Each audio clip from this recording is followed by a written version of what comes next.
Welcome in HPM online classes. आज मैं कक्षा 10 वालों को जो है नेत्र के समंजन क्षमता के बारे में बताऊंगा, जो कि फिजिक्स का भाग है। इसके पहले मैंने अपवर्तन रिफ्रैक्शन जो है पढ़ाया है। अगर उसको नहीं देखे हैं तो उसको वीडियो को देख लीजिएगा, तभी जो है ये समझ में आएगा।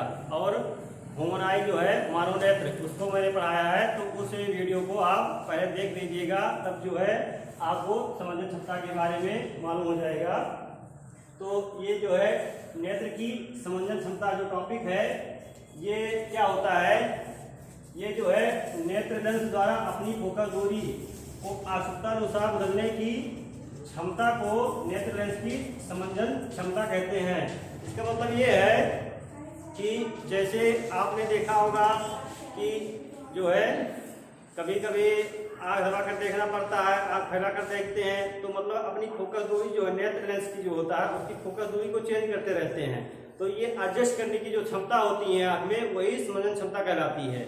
वही क्षमता जो है समंजन क्षमता कहलाती है। तो जो ये है फोकस दूरी बदलने की क्षमता को समंजन क्षमता कहते हैं। अब इसके आगे जो है हम बता रहे हैं, जो है इन्हीं के आधार पर जो है नेत्र में दोष पाया जाता है। नेत्र में दोष पाया जाता है, तो जो है अगर हम नहीं बदल पाते हैं अपनी फोकस दूरी को, तो वो नेत्र दोष कहलाता है। तो नेत्र दोष समझने के लिए पहले आपको निकट बिंदु और दूर बिंदु जानना जरूरी है। निकट बिंदु क्या होता है, जो है जैसे आप ये ह्यूमन आई दी हुई है, मान लो ये दिया हुआ है आपका जो नेत्र गोला होता है, नेत्र गोला रही है, तो यहाँ पर लेंस लगा होता है ऐसे ऐसे। तो इस तरह से जो होता है, अगर वह अधिकतम दूरी पर स्थित वह बिंदु जहां तक हमें वस्तु दिखाई पड़ती है, तो वह बिंदु जो होता है नेत्र लेंस का जो है दूर बिंदु कहलाता है। जैसे अनंत से कोई प्रकाश किरण आती है, अनंत से प्रकाश किरण आएगी तो ये जो है रेटिना पर बनेगा, इसका जो है इमेज जो है रेटिना पर बनेगा। अगर नहीं बनता है तो जहां तक हम देखते हैं अपनी आंखों से देख सकते हैं, वह बिंदु जो होता है वह अधिकतम दूरी जो है नेत्र का दूर बिंदु कहलाता है। वह अधिकतम दूरी पर स्थित वह बिंदु जो है दूर बिंदु कहलाता है। तो जो है मानव का जो है दूर बिंदु वैसे अनंत माना जाता है। अगर पूछा जाता है परीक्षा में मानव का दूर बिंदु क्या होता है, तो आप लिख सकते हैं अनंत।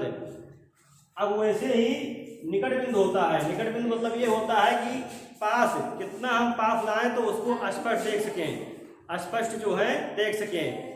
मतलब तो ये जो है 25 सेंटीमीटर माना गया है, 25 सेंटीमीटर जो है माना जाता है। तो जो है ये वहाँ न्यूनतम दूरी जहां तक हमें वस्तु दिखाई पड़ती है, वहाँ न्यूनतम दूरी जहां पर स्थित वस्तु हमें स्पष्ट दिखाई पड़ती है, वो जो बिंदु होता है नेत्र का निकट बिंदु कहलाता है।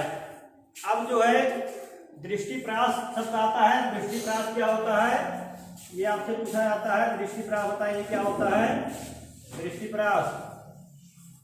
तो ये जो होता है दूर बिंदु और निकट बिंदु के बीच की दूरी जो होती है, निकट बिंदु के बीच की दूरी जो होती है दृष्टिप्रास कहलाती है।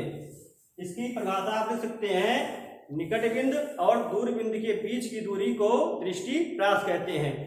अब जब इसी में इतने बीच की वस्तु अगर नहीं दिखाई पड़ती है, हमें इतने बीच स्थित है अगर वस्तु, तो हम जो है उसे नेत्र दोष देते हैं कि नेत्र में कुछ दोष है।